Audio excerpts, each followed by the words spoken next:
शान्ताकारं भुजगशयनं पद्मनाभं सुरेशं विश्वाधारं गगनसदृशं मेघवर्णं शुभांगं लक्ष्मीकान्तं कमलनयनं योगिभिर्ध्यानगम्यम् वन्दे विष्णुं भवभयहरं सर्वलोकैकनाथम्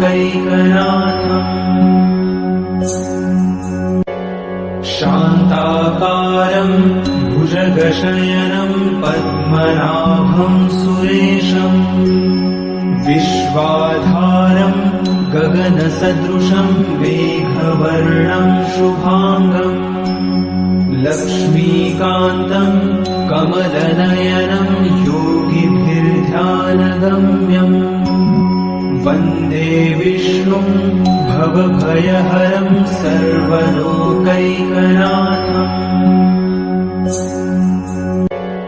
शान्ताकारं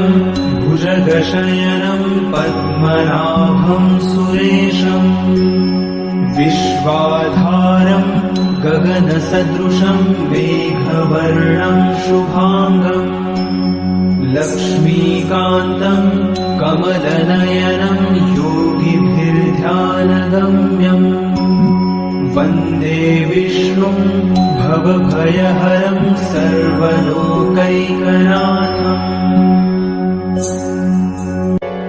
शान्ताकारं भुजगशयनं पद्मनाभं सुरेशं विश्वाधारं गगनसदृशं मेघवर्णं शुभांगं लक्ष्मीकान्तं कमलनयनं योगिभिर्ध्यानगम्यम् वन्दे विष्णुं भवभयहरं सर्वलोकैकनाथम्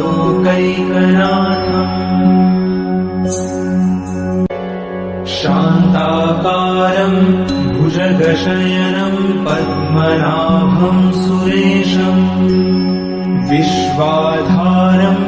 गगनसदृशं मेघवर्णं शुभांगं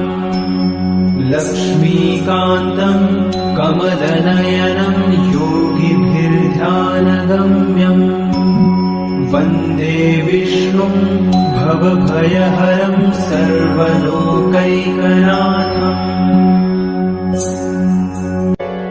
शान्ताकारं भुजगशयनं पद्मनाभं सुरेशं शान्ताकारं भुजगशयनं पद्मनाभं सुरेशं विश्वाधारं गगनसदृशं मेघवर्णं शुभांगं लक्ष्मीकान्तं कमलनयनं योगिभिर्ध्यानगम्यम् वन्दे विष्णुं भवभयहरं सर्वलोकैकनाथम्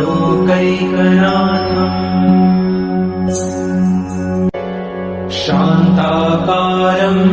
भुजगशयनं पद्मनाभं सुरेशं विश्वाधारं गगनसदृशं मेघवर्णं शुभांगं लक्ष्मीकान्तं